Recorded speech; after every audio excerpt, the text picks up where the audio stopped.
Olá a todos, Tata Caçulembe novamente, gravando aquilo que eu considero como a minha forma de pensar e sentir a religião e compartilhando com vocês. Hoje, dando prosseguimento ao vídeo anterior, que é a Alquimia do Candomblé, vou dar continuidade ao que a gente estava falando no primeiro vídeo. Quem não assistiu o primeiro vídeo, vai estar aí na descrição do vídeo o link do vídeo anterior. E aí, para poder pegar a linha de raciocínio, só dar um play no anterior e depois assistir esse aqui. Ou pode assistir esse e depois dar o play no anterior, não tem problema.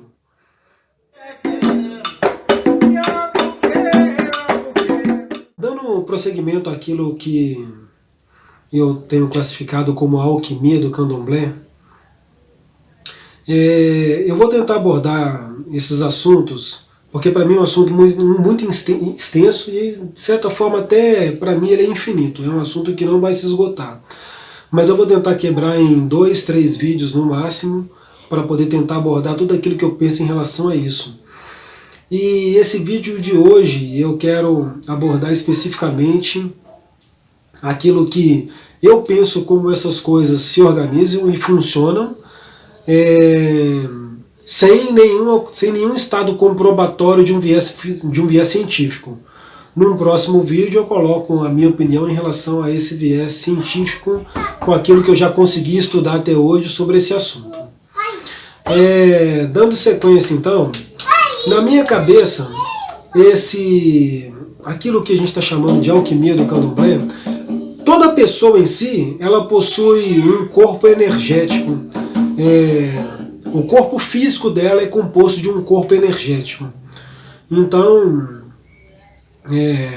uma pessoa, vamos dizer assim, em volta do corpo físico dela, existe um corpo energético. Embora cientificamente já tenha comprovado que todos nós somos compostos de energia. Este corpo energético, à medida que ocorrem interações entre este corpo energético e o mundo à sua volta, acontecem trocas energéticas. Essas trocas elas podem ter perdas ou ganhos. Então, o que é um exemplo, uma forma de exemplificar? Uma pessoa, quando chega próximo da outra e aperta a mão da outra pessoa, naquele momento ocorre uma troca energética. Essa troca energética não necessariamente ela vai acontecer somente no contato físico.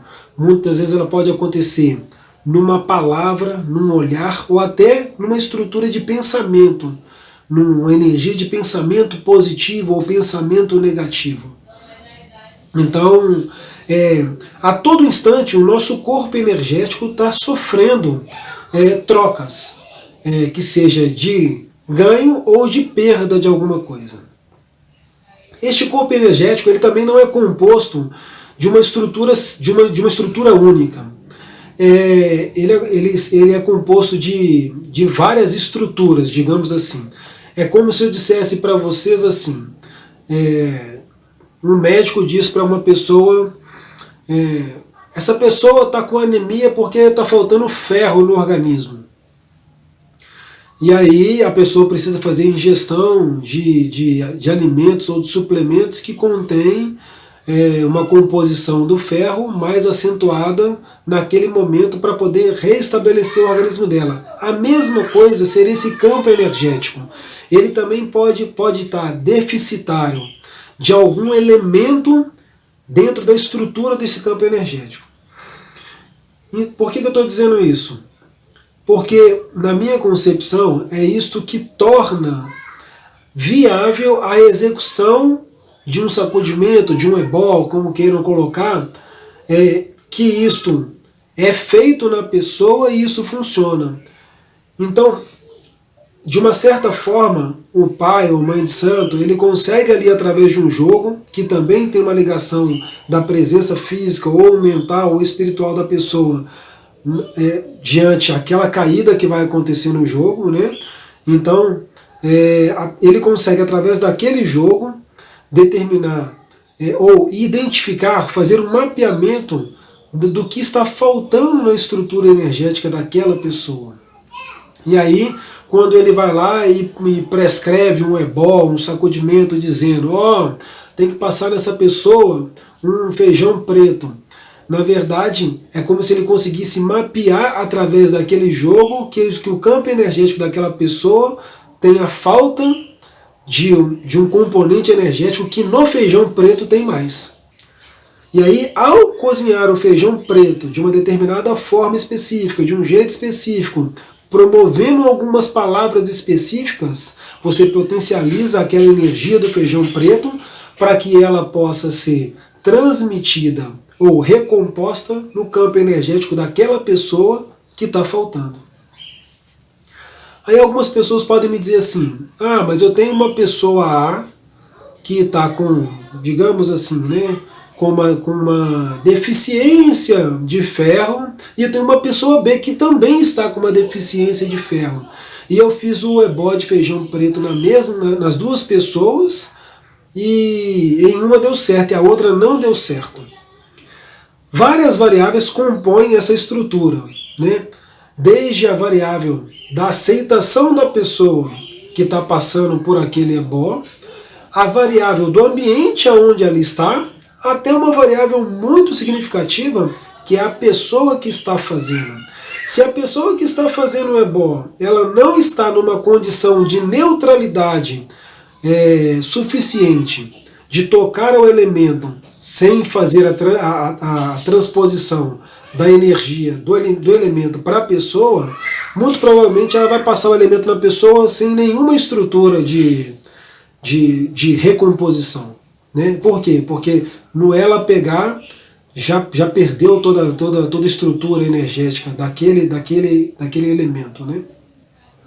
Então por isso que às vezes faz-se um ebó numa pessoa que está numa condição A, faz-se um ebó numa outra pessoa que está na mesma condição A, e em uma funciona e outra não funciona. Né? De uma forma bem resumida e bem simplista, este é o meu pensamento de o porquê esta alquimia funciona e porquê algumas vezes ela não funciona. Né? Todas essas variáveis fazem interferência no processo de recomposição da estrutura energética daquela pessoa. Eu até fiz um exemplo no vídeo anterior, onde eu disse que o Pai de Santo fala assim, espera seu corpo esfriar. Né? Essa estrutura energética, ela não é uma estrutura que ela move constantemente junto com a matéria. Ela é uma estrutura que ela tem, vamos falar assim, ela demora a chegar por completo na origem. Então se eu saio de um ponto A e chego num ponto B, ainda existem vestígios da minha estrutura energética no ponto A e eu já estou no ponto B. E essa estrutura ela vai se recompondo. Ela nunca se recompõe por completo, mas ela vai se recompondo o máximo que dá. Né? Já viu, às vezes a pessoa fala assim, né? Não, varre o rastro da pessoa, não sei o quê. Quando ela está dizendo varre o rastro da pessoa, ela está dizendo isso. Pega o que sobrou, o que passou da estrutura energética dela, que ficou para trás, e colhe que nós vamos fazer alguma coisa com ela. Né? Então, quando eu digo que esse assunto é muito amplo, é porque realmente são vários exemplos que podem ser colocados. Eu estou tentando colocar aqui de uma forma bem simplista para não ficar maçante e cansativo. O que eu entendo e que percebo deste funcionamento por completo. Tá? Eu vou tentar gravar mais 2 vídeos ainda, um falando já só sobre viés científico no geral, e vou colocar mais um outro vídeo onde eu vou falar a respeito do processo iniciático em si. O que acontece quando a pessoa entra em transe dentro deste pensamento dessa alquimia do candomblé. Tá? Então, se você gostou do vídeo, dá um curtir aí, dá um like. Se você acha que esse conteúdo deva ser encaminhado a alguém, outra pessoa que deva ter acesso a esse conteúdo, compartilha. Se você quiser dialogar mais sobre o que a gente está falando aqui, comenta aí, dentro do possível eu vou tentar compartilhar o meu ponto de vista aí, né? Vamos debater de uma forma saudável sobre a temática. Salva o vídeo para não perder, né? E é isso. Muito obrigado a todos. Um grande abraço.